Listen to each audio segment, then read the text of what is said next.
Good evening, you guys. This is my first real conversation with you guys where I can be completely open and honest. And I decided, because I've been having a lot of fun with this channel and I feel like I've been able to help a lot of people out through all my years of teaching, I thought it might be a good time for me to start to have some conversations with you guys about some of the things that I go through, and maybe you guys can start to have that communication with me in a way that I might not be able to have with you guys on a day-to-day basis. There's some of you guys who are in a different country. There's some of you guys I don't get to talk to every day. And even those students that I have that go to the studio, a lot of times it's like you have that hour class and everything just goes real quick. We go through our training, we give each other like a bro hug, and then you go back to your life. And I think sometimes it's important for us to humanize each other and kind of understand each other in a different way that we might not have been able to before. So what I decided with this is I've been having panic attacks for the last 6 months or so. And the way it's been working has been kind of weird, because it'll just happen in the middle of the night and I'll wake up and I can't breathe. And I feel like I'm having a heart attack. And the first time it was scary. I had the ambulance kick him in, and there was 6 people that kicked him in, and my daughter somehow fell asleep through all of it. She was fine, but I was freaking out, and my blood pressure was super high, and they did a heart scan and everything. They're like, no, you're all good. This is just a panic attack. And that was crazy to me, because I really thought in that moment that was it and that I was dying. And it was just some crazy thing, and I've kind of started to learn how to go around it now, and I know what it is, right?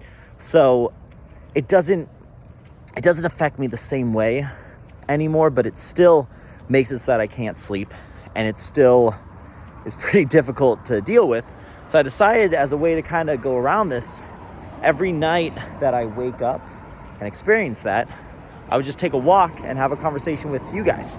And it's kind of weird for me to do, because I'm just walking in the street and you guys aren't actually there, but it feels very therapeutic. It feels like I'm doing something important by doing this, and it's just something cool that I'm glad that I started to do. So I've been using breathing techniques to kind of go through this, and it normally happens when I'm very peaceful with everything, because when I'm training and when I'm sparring and when I'm competing and when I'm playing shows and doing all the things that you would expect would cause a panic attack, I don't experience any of it, right?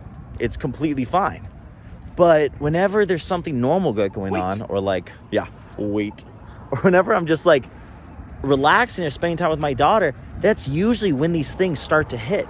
That's usually when I'm the most affected. And that's the craziest thing about all of this, is it's a mental illness that affects you when you least expect it. So it'd be nice if it happened when I knew it was gonna happen. But I'll just be having a nice snooze, and I'll have a dream that I'm having a heart attack, and I'll wake up and I'm catching my breath and it's nothing. I'll be thinking that I'm dying, but it's nothing. And it just goes to show me how much the mind really influences the body. Because I've had so many heart checks, and I've had so many times where I went to the hospital and I was like, this is it, I'm done. I'm not going to be able to deal with this anymore. This is it, I'm going to die. And there was nothing wrong. And I think sometimes even our visions of reality are dictated by our mind in a way that we don't even understand. How many times have I thought that somebody was upset with me, or that somebody hated me, and there was nothing wrong?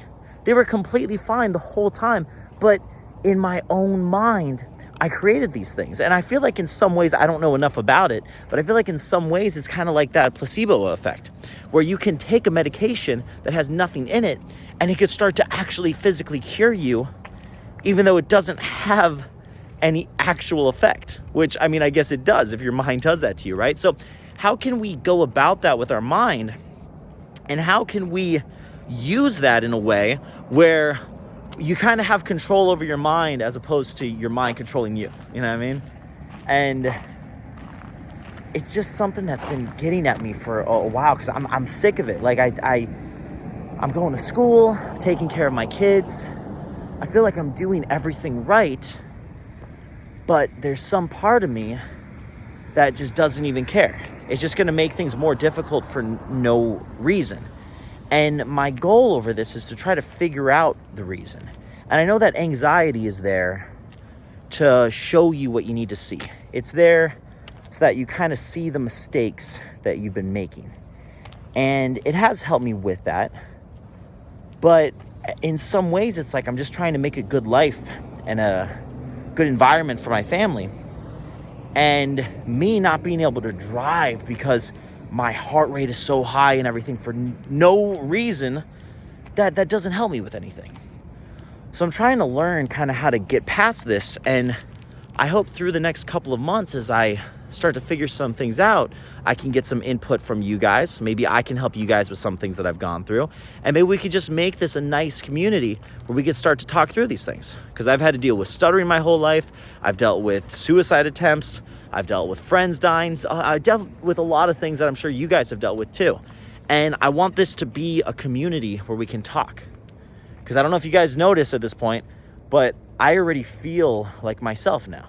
And just a couple of minutes ago when I left the house, I couldn't breathe. I felt terrible.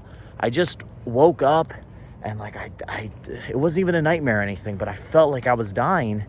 And now I feel like myself. And I don't know who's gonna watch this video. It might go unviewed, but I'm gonna do this every single time that I experience this.